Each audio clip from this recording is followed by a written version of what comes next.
supposed to be living for the spiritual instead of the physical. In fact, the spiritual is supposed to now come first. The spiritual universe is absolutely real. Angels and demons are just as real as your coworkers and the people driving on the highway with you. In fact, in some ways, they are more real because they are eternal. I like Frank Peretti's books. Have you ever heard of Frank Peretti? He wrote a couple of books 30 years ago called This Present Darkness. It's about the spiritual attack on a little town and how angels and demons were working in this little town in a battle for the kingdom of God, and how real angels and demons were, so that when the congregation gathered together to worship the Lord, angels surrounded the building. When the little old lady in her kitchen, who's homebound and can't get out, but she's committed herself to a ministry of intercessory prayer, so that she spends her days not watching soap operas and complaining about grandchildren who won't visit her, but she spends her days praying for others. And as she prays, literally legions of angels respond to this little old lady's prayers, so that when she prays for somebody, big angels come to that person. And when she prays against demons and devils, they flee from her prayers, regardless of distance, space, or time. Angels, demons are just as real. Our prayers are powerful.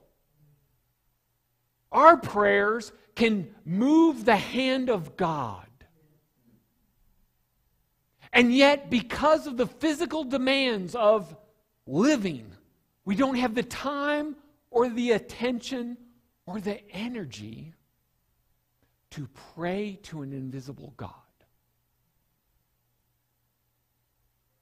So we literally spend more time in our car than we spend before the throne of God in prayer. We spend more time in front of a plate of food every day than we spend before the throne of God in prayer. And yet the spiritual universe is real.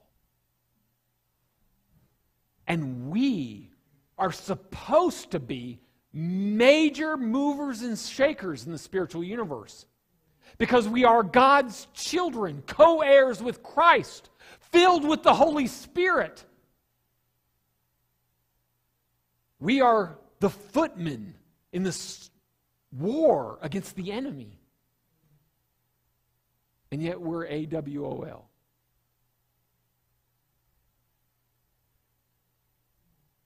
We're too distracted. We're not even on the front lines. And I get it. It's all about our limited time. It's all about whatever's loudest in our face at the moment.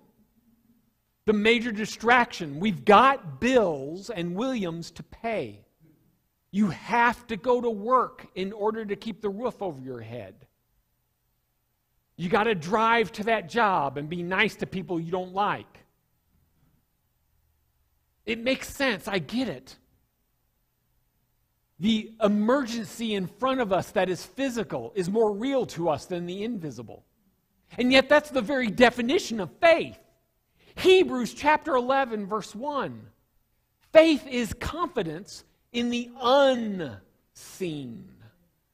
So you are not driving down the highway fighting traffic alone. You are driving down the highway surrounded by people who are on the highway to hell. And you have the message of saving grace through Jesus Christ. And so when you pass an accident, we aren't supposed to complain about the backed up traffic and how it's going to take us twice as long to get to some place we don't want to go to.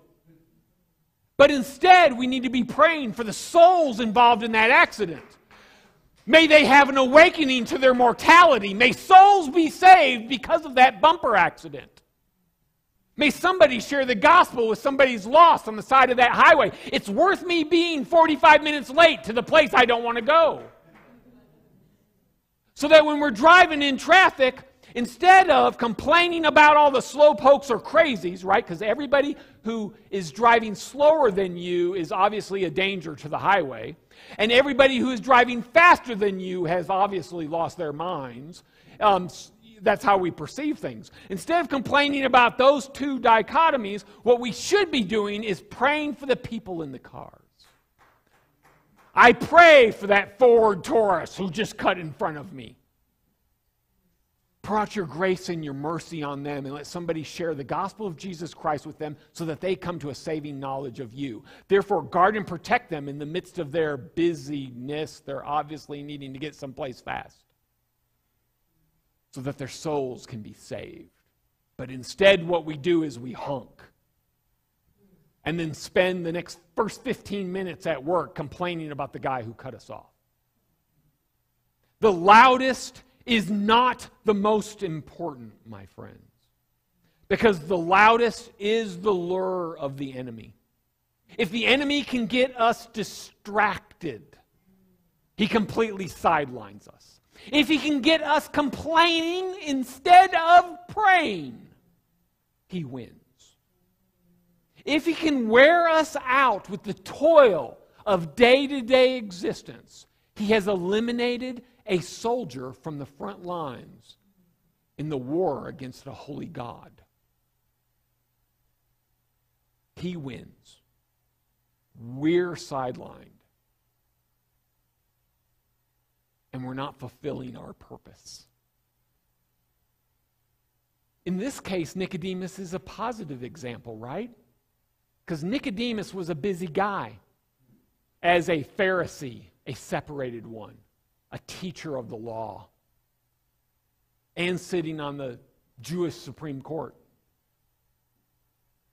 So he leaves his place of business and his home and travels to go talk to Jesus so that he arrives at night just to compliment Jesus and ask really dumb questions. He didn't have the energy. Why? Because he knew that the loudest isn't always the most important. And he wanted a moment with Jesus. And so it was worth going through all of that hassle. Physical versus spiritual. Don't live for the physical. You're more valuable than that.